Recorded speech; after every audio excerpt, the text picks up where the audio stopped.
हिंदू मुस्लिम का कुछ नहीं है। पर मुंडे साहब एक हमारे लिए मोहब्बत की लहर दी। हमारे इधर बीजेपी का चेहरा भी अच्छा है और बीजेपी का नाम भी अच्छा है। बीजेपी एक ही चलेगा। बीजेपी मोदी की लहर फिर से दोहराने वाली है। कौन चुन के आएगा? भाजपा। कभी निजाम की रियासत का हिस्सा रहा बीड़ जिला महाराष्ट्र के सबसे चर्चित जिलों में से एक है। पिछले 3 दशकों से बीड़ की सियासत मुंडे परिवार के इर्द गिर्द ही घूम रही है। क्या फिर एक बार यहाँ की जनता कमल पर मुहर लगाएगी या फिर शरद पवार अपने दांव पेच से इस जिले में फतह हासिल करने में कामयाब होंगे? क्या है इस लोकसभा चुनाव के दौरान बीड़ का मूड, ये आज हम जानने की कोशिश करेंगे।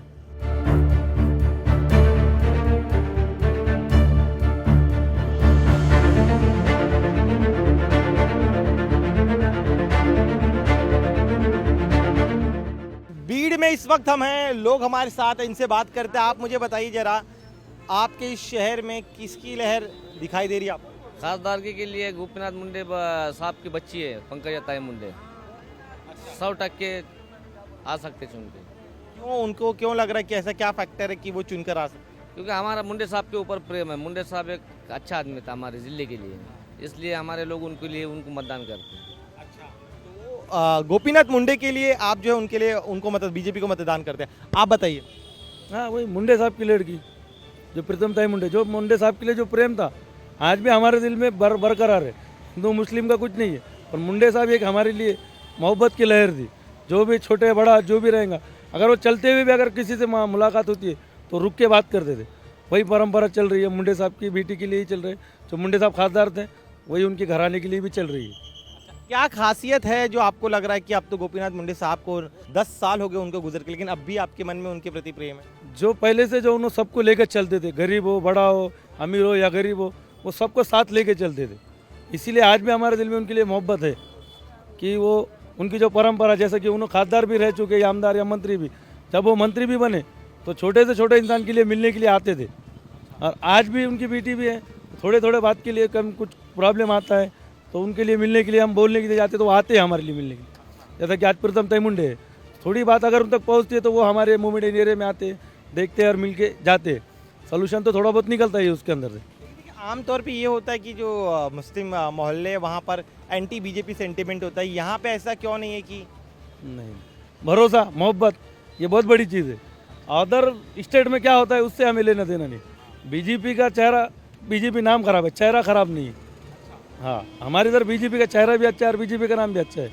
इसीलिए मोहब्बत हमारी उनके लिए उतनी है जो मुंडे साहब के लिए थी, वही प्रीतम ताई के लिए भी है। क्या नाम आपका? वसीम शेख। वसीम भाई, आप जो है ये बताइए, पिछले 5 सालों में प्रीतम ताई का काम किस तरह से रहा? आपको लग रहा है कि कुछ विकास के कार्य हुए हैं? हाँ, विकास के कार्य हो रहे हैं ना। जैसे परली बीड़ रोड हो रहा है अभी, जैसे बाकी के अदर के, जैसे लेडीज़ का कोई प्रॉब्लम के होते या कुछ केस वगैरह होते तो प्रीतम ताई तक जाने के बाद वो सॉल्व हो जाते। जैसे कि अभी हमारा सब में बड़ा जो रोड था बीड़ परली का, बहुत एक्सीडेंट वगैरह जो होते थे, आज वो 4 लाइन हो रहा है। किसके वजह से हो रहा है? उनके वजह से हो रहा होगा ना, क्योंकि तो खासदार है, खासदार का रोल बड़ा होता है। जैसा धनंजय मुंडे साहब से भी हो रहा है, और दोनों मिलकर ही कर रहे हैं पूरा काम।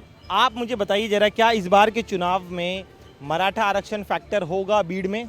नहीं, मराठा आरक्षण का तो कुछ नहीं है उतना है। अब वो बैठा ओपोजिशन को जरांगे पाटिल, लेकिन अब वो सरकार ने उनको 10% दिए, लेकिन वो मान्य नहीं करते उस बात को। उन बोलते ओबीसी में से दो, बोलते ओबीसी में से शक्य नहीं है ना देना।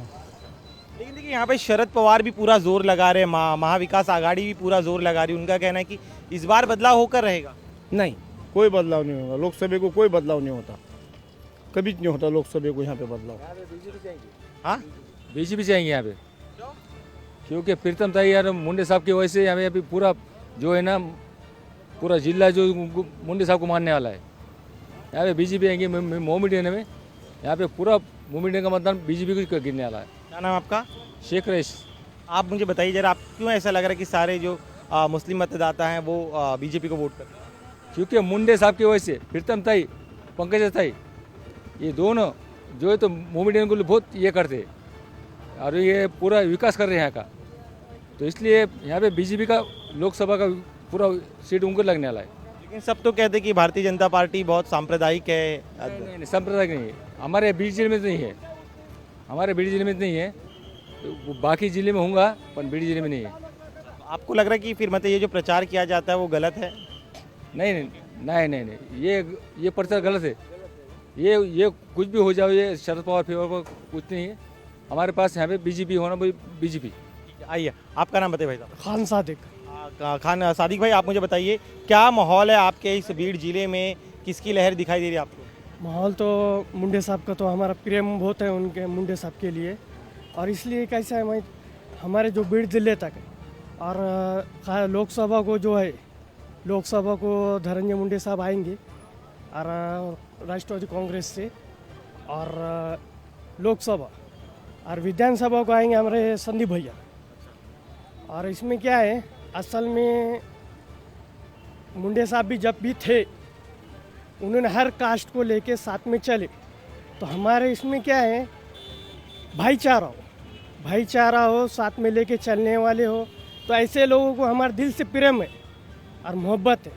इसलिए हम जो सेकुलर पार्टी को हम मतदान डालने वाले हैं। इस बार लेकिन जो है महाविकास आघाड़ी एक तरफ है, ठाकरे सेना है, शरद पवार के एनसीपी है, कांग्रेस है, वो अपना उम्मीदवार उतारने वाले हैं। आप कह रहे हैं कि एक ही चलेंगे यहाँ पे, एक ही चलेगा खाली बीजेपी एक ही चलेगा बीजेपी। नगर नाके का रोड है, अभी तुम जाके देख सकते, आमदार था वो, उनका रोड बना क्या नहीं बना। हमारे जो पंकज पाले ताई है मुंडे साहब, उनको हम खाली बीजेपी को वोट डालने वाले।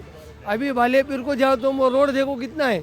अरे लोगों को तकलीफ होती है, गाड़ी में अगर लेडीज आती है और उसकी डिलीवरी हुई तो गाड़ी में डिलीवरी हो जाएंगी, होंगी कि नहीं होंगी। रोड तो उनका मंत्री थे, खासदार थे, वो आमदार थे वो, मगर अभी जो लेडीज़ गाड़ी में आएंगी तो डिलीवरी, पेशेंट अगर होगा तो गाड़ी में डिलीवरी हो जाएंगी। ये समस्या है। आप मुझे बताइए, आपको क्या लग रहा है कि इस बार आपके शहर में क्या होने वाला है? इस बार हमारे शहर में लोकसभा को धनंजय मुंडे साहब की सीट आने वाली है। धनंजय मुंडे तो आप बीजेपी के साथ हो गई उनकी पार्टी, और यहाँ पर तो बीजेपी का ही उम्मीदवार होगा, तो धनंजय मुंडे को तो सपोर्ट करना होगा। वो थोड़ी ना लोकसभा में खड़ा रहेंगे, वो तो विधानसभा में खड़ा रहेंगे। कुछ भी हो जाओ, राष्ट्रवादी की सीट आमदार को लगने वाली भीड़ से। आमदार नहीं, हम लोकसभा की बात कर रहे हैं। लोकसभा में बताइए जरा, लोकसभा को बीजेपी, प्रीतम ताई मुंडे या फिर शरद पवार की पार्टी का उम्मीदवार? नहीं, शरद पवार साहब। शरद पवार साहब क्यों? यहाँ पे देखिए, अब तो अजीत पवार गुट तो अलग हो गया है। धनंजय मुंडे अजीत पवार के साथ है, उन्होंने शरद पवार जी को धोखा दिया, ऐसा शरद पवार के लोग कहते हैं। शरद पवार को धोखा भी दिया तो शरद पवार कामयाब होते बीड़ जिले के अंदर। अच्छा, क्यों ऐसा? देख लो, अब आजमा कर देख लो। क्यों, वजह क्या लग रहा है कि आपको कोई भी धोखा दे तो भी शरद पवार कामयाब होंगे? शरद पवार का ने चिन्ह भी बदल के दिए तो शरद पवार की सीट लगने वाली है। अच्छा, आजमा कर देख लो, क्योंकि शरद पवार पुरानी खिलाड़ी है। अच्छा, शरद पवार पुराने खिलाड़ी है। पुरानी खिलाड़ी शरद पवार। तो क्या उनके पास कोई दाव बचा आपको लग रहा है जो इस बार लोकसभा चुनाव में चलेंगे वो? नहीं, अब ये तो वक्त बताएंगे। इस बार आपके जिले में क्या माहौल है? इस बार हमारे ज़िले में ठीक ठाक माहौल है, और मोदी की लहर फिर से दोहराने वाली है। क्यों? क्योंकि मोदी जी ने काम ही वैसे किए। आपकी बात 400 पार। हाँ, आपके लिए कौन सा मुद्दा जो है, जो आपको लग रहा है कि प्रधानमंत्री ने किया, जो इस बार बड़ा होगा? राम मंदिर का मुद्दा होगा, या फिर और देश का मुद्दा होगा, या फिर क्या मुद्दा होगा? सबसे बड़ा मुद्दा हमारे लिए राम मंदिर और 370 कलम हटाने का है।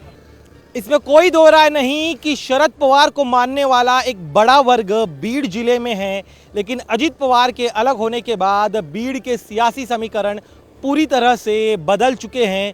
अजीत दादा का साथ मिलने से बीजेपी पहले से ज़्यादा मजबूत हुई है। बीड़ में इस चुनाव में मुंडे फैक्टर के साथ ही मोदी का करिश्मा भी अहम भूमिका निभा सकता है।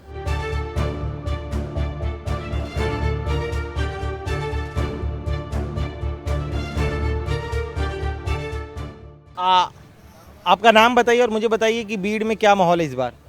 अब माहौल क्या है, अभी सब माहौल है जहाँ पे, क्या माहौल को कुछ बोल ही नहीं सकते ना। मुद्दा क्या है आप लोग का? मुद्दा क्या है? हमारा रोजगारी का मुद्दा है, रोजगारी होना, पानी होना, धंधे नहीं, आम का नहीं, या कारखाने नहीं, आम का नहीं, क्या है यहाँ कुछ नहीं ना। हाँ ना, ये मुद्दा है हमारा, बाकी कुछ नहीं ना। हाँ, और तुम, हाँ, विकास नहीं ना, कुछ नहीं ना, ट्रेन आ रही नहीं, ये नहीं ना, कुछ धंधे चलेंगे, आम का चलेंगे, कुछ मुद्दा नहीं ना यहाँ पर। क्या बोलेंगे, क्या बताइए? 4-4 5-5 आमदार रह के कोई फायदा नहीं है। विकास के बारे में कोई विकास के बारे में कोई मुद्दा नहीं है।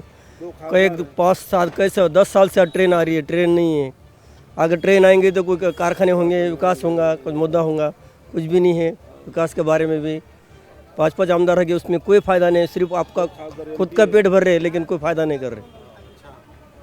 बोलो खास कोई सुनवाई आप लोग जब लेकर जाते तो नेता आप लोगों की बात सुनते हैं क्या? नहीं, नेता तो कोई नहीं, सब आप अपना चला रहे, नेता कोई नेता लोगों को सुन रहे नहीं। आइए आप बताइए जरा, यहाँ पे क्या आप लोग के इस बार के लोकसभा चुनाव में क्या मुद्दा होगा? इस बार के लोकसभा चुनाव में तो रेलवे का मुद्दा मेन हमारा अहम है, और ये जो मुद्दा है ये अभी से नहीं है, हमारे बचपने से हम सुनते आ रहे हैं, और ये मुद्दा कोई पूरा नहीं कर रहा। अभी के जो लोकसभा के मेंबर थे उन्होंने आधे तक ला लिया था, है अभी आधा नहीं हुआ, वो भी पेंडिंग में ही काम है। और सबसे हमारा मेन अहम मुद्दा है रेलवे का, ये मुद्दा कोई क्लियर नहीं कर रहा है लोकसभा में। यहाँ पे बेसिकली रेलवे स्टेशन चाहिए आपको, जो आपके पास नहीं है। जी, रेलवे स्टेशन चाहिए, रेल चाहिए। हालांकि ये जो हमारा बीड़ है तो ये बीड़ पूरे मराठवाड़े का केंद्र बिंदु है, पर इसे ये केंद्र बिंदु होने की वजह से इसको रेलवे नहीं है। रेलवे रहता था तो बहुत बड़ी और इकोनॉमिक में और हमारा बीड़ बहुत आगे बढ़ता था। जो जितने भी हमारे नेता मिले हैं वो सब अपना ही देख रहे हैं, कोई हमारा बीड़ के जनता के लिए कोई आज तक काम नहीं करा। आप बताइए क्या लग रहा है आपको? आप तो युवा, आप मुझे लग रहा है आपको लग रहा है आपके पास इस बार भारतीय जनता पार्टी आएगी या फिर शरद पवार की पार्टी जीतेगी यहाँ से? शरद पवार की पार्टी आएंगे। क्यों? वो पुराना आदमी है। क्या आपके ज़िले में वोटिंग होने वाली है, आप मुझे बताइए इस बार क्या लग रहा है आपको कि बीजेपी जीतेगी या फिर शरद पवार की पार्टी जीत सकती? मुझे तो लगता है बीजेपी का कुछ चांसेस है थोड़ा बहुत। क्यों? बीजेपी ने अच्छे काम भी किए, बीड़ में नहीं किए पर बाहर किए वाले, पर बीड़ में हमारे बीड़ में एमआईडीसी के लिए कोई मुद्दा उठाना चाहिए, ऐसा मुझे लगता है। अच्छा, तो क्यों आपको क्या बाहर काम किए भारतीय जनता पार्टी ने जो आपको लग रहा है कि उसके आधार पर आप जो है अपने ज़िले में उनके लिए वोट करेंगे? बीजेपी ने हाल ही में वो राम मंदिर का काम किया है, वो भी अच्छा काम है, और बहुत अच्छे उन्होंने रोड बनाए आने जाने के लिए। अच्छा, एक बात बताइए, आपके लिए जब आप मतदान करने जाते हैं तो यहाँ के स्थानिक मुद्दा इम्पोर्टेंट होते हैं, देश के हिसाब से सोच के आप वोट करते हैं? दोनों भी इम्पोर्टेंट है ना हमारे लिए, मतदान करने के वक्त दोनों भी मुद्दा इम्पोर्टेंट है। पर हमारी ये ख्वाहिश है कि हमारे बीड़ की तरफ भी थोड़ा ध्यान देना चाहिए। कल महाराष्ट्र का बजट हो गया तो उसमें बीड़ को कुछ भी नहीं मिला, इसके हिसाब से मुझे लगता है कि बीड़ में कुछ ध्यान देना चाहिए। बीड़ में ध्यान देना चाहिए? हाँ, आप ये कह रहे हैं कि बीड़ में ध्यान देना चाहिए। की लहर बह रही है यहाँ पे? यहाँ पे लहर आप जो चढ़ी वो चढ़ी सबकी। किसकी लेकिन चल रही है अभी लहर? राष्ट्रवादी। राष्ट्रवादी भी दो होगी, किस राष्ट्रवादी की बात कर रहे हैं आप? शरद पवार। अच्छा, शरद पवार की राष्ट्रवादी। हाँ। क्यों आपको लग रहा है कि उनकी लहर है यहाँ पे? तो यहाँ का आमदार उनका है ना। अच्छा, हाँ। ओके। लेकिन उनके जो विधायक है वो तो आप चेंज करके अजीत पवार के साथ चले गए। तो वो गए तो उन्होंने बल जबरी गए ना। अच्छा, खुद के मफाद के वास्ते। अच्छा। हाँ। तो वोटर है क्या अभी भी साथ में? हाँ, वोटर है ना, वोटर है ना उनके साथ, क्यों तो दिग्गज जो है वोटर उनके साथ रहेंगे ना। हाँ। आपको लग रहा है कि शरद पवार की पार्टी जो इस बार बीजेपी को यहाँ से टक्कर दे पाएगी? बिल्कुल दे पाएंगे। अच्छा, आपको क्या लगता है भाई साहब? हाँ, दे पाएंगे ना। क्यों? क्योंकि राष्ट्रवादी का जो काम है अच्छा काम है, बीजेपी का काम अच्छा नहीं है। वो एतबार से हम बोल रहे हैं कि भाई हमारा भी वोट जो रहेगा वो राष्ट्रवादी को रहेगा, बीजेपी को वोट नहीं रहेगा हमारा। मुद्दा क्या है? मुद्दा ये है कि हमारे पास है कि जो कारोबार के एतबार से महंगाई ज़्यादा है, मराठा आरक्षण है जो, तो इससे हमारा समर्थन है तो राष्ट्रवादी को रहेगा। हाँ, पार्टी चलेंगे, जो पार्टी सब धर्मों को लेके चलेंगे वो पार्टी को लोग लाइक करेंगे। अच्छा, हाँ। आप बताइए आपका क्या कहना है? हाँ बिल्कुल, हमारे भाई ने जो कहा वो सही बात है कि भाई जो सारे धर्मों को लेकर है तो वो एतबार से राष्ट्रवादी का काम अच्छा है कि वो हर चीज़ में हमारा साथ देते भाई। आइए आपसे बात करते हैं। आप मुझे बताइए आपके लिए क्या इस बार के चुनाव में मुद्दा होगा जिसके आधार पर आप जो इस बार वोट डालें? हमारा मेन मुद्दा बीड़ जिले का रेलवे का है। कई सालों से खाली बता रहे रेल आ रही है, रेल आ रही है। अभी जो एमपी है रनिंग, उन्होंने कुछ थोड़ा बहुत काम किया है, लेकिन जो होना तो अभी नहीं है। तो आने वाला मुद्दा भी वही है। तो रेल कब आएंगी बीड़ को? रेल आने के बाद थोड़ी बेरोजगारी कम हो जाएंगी। और ये ऐसे आश्वासन देते खाली अगले साल होगा, ये साल होगा।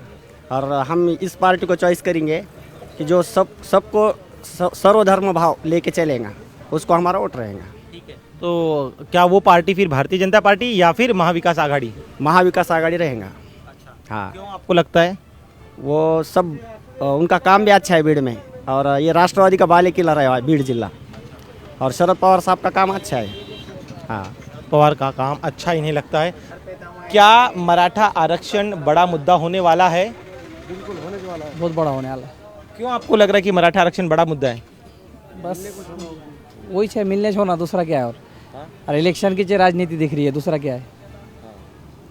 मराठा आरक्षण जो चढ़ रही है तो बस उसकी इलेक्शन की तैयारी है, जो भी है। तो आपको लग रहा है कि बीजेपी को उस मराठा आरक्षण की वजह से फायदा होगा या नुकसान होगा? अब वो तो नहीं बता सकते, देखो आप। ठीक है, चलिए बताइए आपका मुद्दा क्या है? जब इस बार आप मतदान करने जाएंगे तो किस मुद्दे पर आप वोट डालेंगे? जो अच्छा लगेगा, जो अच्छे काम करेंगे। हमारे भीड़ के तो बहुत हालात अवगढ़ है रास्ते के। अच्छा, हाँ, जो अच्छा लगेगा उसको वोट करेंगे। क्या आप लोग को लग रहा है आपके बीड़ जिले में ऐसा कोई नेता है जो जनता के काम करता है या फिर बदलाव ला सकता है? नहीं, ऐसा तो कोई लगा नहीं अभी तक। अच्छा, तो क्या लग रहा है इस बार फिर क्या होगा? कमल खिलेगा या फिर तुतारी बजेगी? अब वो तो टाइम पे बताएंगे, बोलने का मतलब। अभी तो वो बता नहीं सकते कौन खिलेगा। जो अच्छा करेगा उस वही खिलेगा, बोलने का मतलब।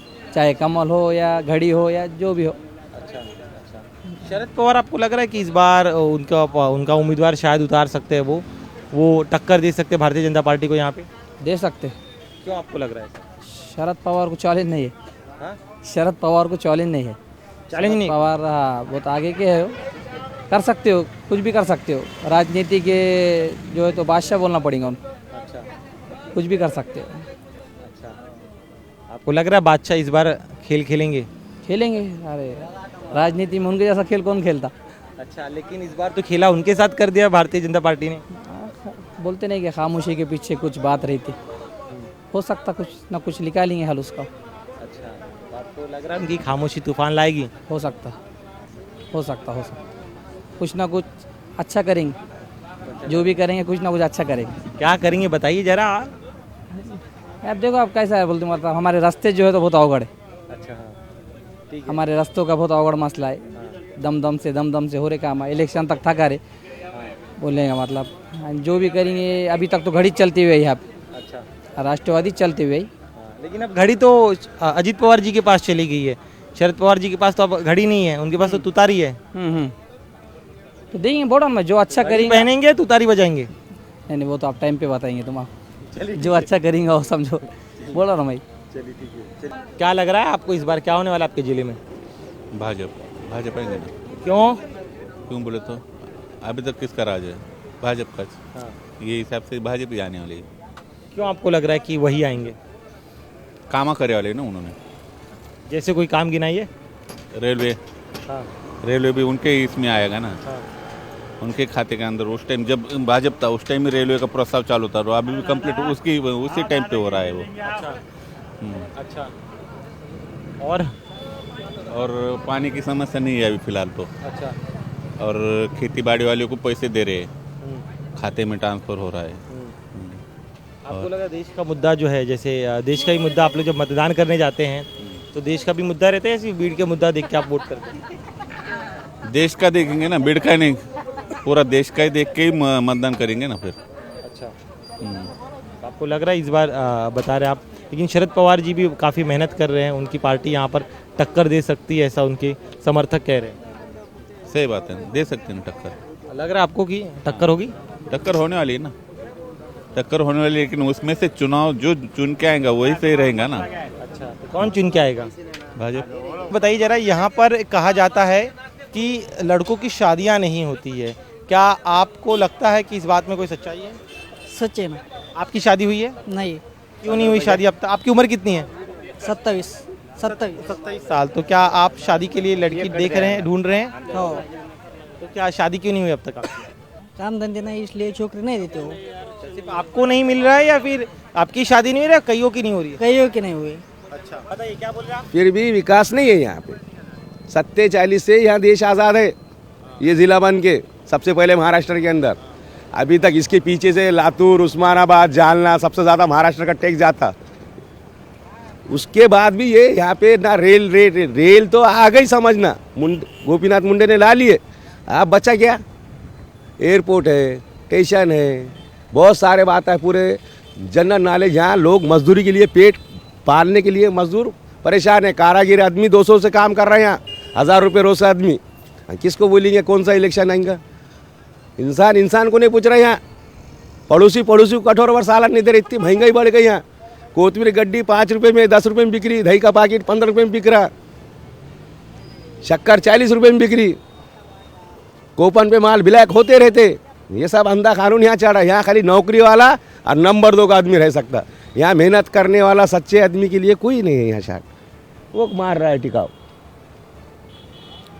इस बातों से बहुत दुख, तकलीफ, परेशानी है समझ में। बहुत बोल तो मैं भी ड्राइवर है 30 साल का। मैंने मंत्रालय के ड्राइवरी के सब महाराष्ट्र का सर्वे करते करते ये ज़िले में रह आला। मगर कारण ये है कि हमारा गाँव है, हमारा वतन है, हमको यहीं रहना है। ऐसा करते करते आज हमारे बच्चों का भविष्य के लिए हमको ये गाँव भी छोड़ना है, बच्चों के भविष्य के लिए। अब हम तो, हमारा तो भविष्य चले गया, अब आने वाले भविष्य के लिए क्या को रोकने गया? बच्चों का भविष्य के लिए हम कुछ आगे जाना है।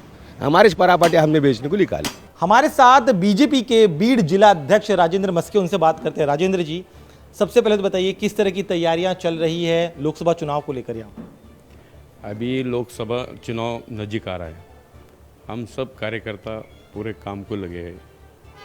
अब देश के पंतप्रधान नरेंद्र जी मोदी साहब, उन्होंने जो गरीब कल्याण योजना का जो लाभ सामान्य जनता को दिया है, इसके लिए सब लोग उनके पीछे है।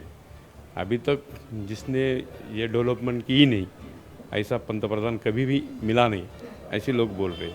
अभी तुम ग्रामीण एरिया में हम घूमते तो सब लोग मोदी को चाहते हैं। पीएम किसान योजना जो है किसानों के लिए, वो बहुत बड़ी योजना मोदी जी ने किसानों के लिए दी है। तो ये चलिए, ये तो प्रधानमंत्री जी की बात होगी। अगर हम यहाँ पे बात करें, शरद पवार एनसीपी गुट की तरफ से कहा जा रहा है कि इस बार तस्वीर यहाँ पर बदलने वाली है, हवा बदलने वाली है। नहीं, ये बीड़ जिला स्वर्गीय गोपीनाथ मुंडे जी का जिला है। पहले से ये लोग सब मुंडे साहब को मानते हैं और शरद पवार साहब को भी यहाँ मानते हैं। लेकिन ये कांग्रेस से शरद पवार की पार्टी यहाँ अच्छी थी। अभी 6 विधानसभा में पवार साहब के 3 लोग चुन के आ गए और लोकसभा हर बार मुंडे साहब तरफ लोगों का ये वोट देने का ये रहता है। तो मुंडे साहब को लोग चाहते हैं। अभी जो रेल का प्रश्न, ये जो मुद्दा है, उसमें अभी तक तो आष्टी तक आई है, अम्बलनेर तक आने वाली है। अभी परसों के दिन मोदी जी ने उसका उद्घाटन किया है। हमारे पीएम प्रीतम मुंडे वहाँ थी। सब लोगों में अच्छा माहौल है। अभी बीजेपी को चुनने के लिए लोग अब ऐसी बात करते कि कब वोटिंग करना है, ऐसा है। लेकिन जो टक्कर की बात कही जा रही कि महाविकास आघाड़ी अब एकजुट होगी, शरद पवार, ठाकरे सेना, कांग्रेस, ये तीनों मिलकर जो है, इसके पहले भले आप लोग जीतते और, लेकिन इस बार लड़ाई आप लोग को कठिन जाने वाली है। ऐसा कुछ नहीं। अभी भारतीय जनता पार्टी है, शिंदे साहब की शिवसेना है और एनसीपी अजीत दादा पवार भी हमारे साथ है। अभी तो कोई प्रॉब्लम नहीं। ये जिला अजीत दादा का पीछे है। अभी जो एमएलए है इधर के, सारे के सारे एमएलए अजीत दादा के साथ आए हैं। ये बात तो इसमें कोई दो राय नहीं। इसके अलावा मराठा आरक्षण बहुत बड़ा मुद्दा बन रहा है पूरे मराठवाड़ा के लिए। आपके बीड़ जिले में बड़ी हिंसा हमने देखी थी, विधायकों के घर जला दिए गए थे। आपको लग रहा है कि इस बार मराठा आरक्षण की वजह से भारतीय जनता पार्टी को नुकसान हो सकता है?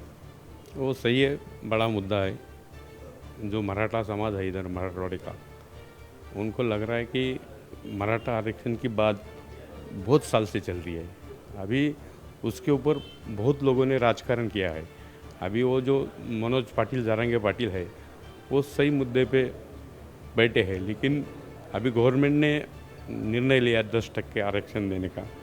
अच्छा निर्णय है, सब लोग उसका स्वागत कर रहे हैं। इसके साथ ही में एक बात बताइए, इस बार जनता बीजेपी को वोट क्यों दे? क्योंकि लगातार आप लोग ही जीतते हुए आ रहे, लेकिन कुछ कई ऐसे मुद्दे हैं वो अभी भी बने हुए। तो इस बार ऐसा क्या करेंगे अगर आपकी पार्टी जीत कर आती है? जब से भारतीय जनता पार्टी का गवर्नमेंट आ गया, तब से डेवलपमेंट बहुत बढ़िया है। अभी तुम बीड़ जिले का जो जिले का तालुके है, पूरे हवेर जो रोड है बीजेपी के गवर्नमेंट में बने हैं। और नितिन गडकरी साहब ने इतना बजट दिया है उसको, अभी पूरे हाईवे से पूरा डिस्ट्रिक्ट कनेक्ट हो गया है। आखिरी सवाल मेरे जाने से पहले, देश के कई हिस्सों में हम देखते हैं कि जो मुस्लिम मतदाता उनमें एक परसेप्शन ये है कि बीजेपी हमारे खिलाफ है, लेकिन यहाँ पर मैं कई मुस्लिम मतदाताओं से बात कर रहा था, वो कह रहे हैं हम बीजेपी को वोट देंगे। आखिर ऐसा क्या है यहाँ पर बीड़ में कि मुस्लिम मतदाता भी जो है प्रो बीजेपी नज़र आ रहे हैं? पहले से गोपीनाथ मुंडे जब से थे खड़े यहाँ, तब से मुस्लिम जो लोग हैं वो बीजेपी को वोट कर रहे हैं बीड़ के। अभी प्रीतम ताई मुंडे थी, उनको भी मुस्लिम ने वोट दिया है, ऐसा नहीं कुछ। करते किया क्या आपने, ये फॉर्मूला बताइए ताकि देश के अन्य हिस्सों में बीजेपी नेता भी जो है उसको उस फॉर्मूले को अपना सके। नहीं नहीं, ऐसा कुछ नहीं, लेकिन पहले से ही मुंडे फैमिली में उनका बहुत अच्छा संबंध था, आगे ही चलता आ रहा है। अभी लोग मुंडे फैमिली को चुन के देने वाले। चलिए ठीक है, शुक्रिया हमसे बात करने के लिए। कैमरामैन सागर खाड़े के साथ दिनेश मौर्य, इंडिया टीवी, बीड़।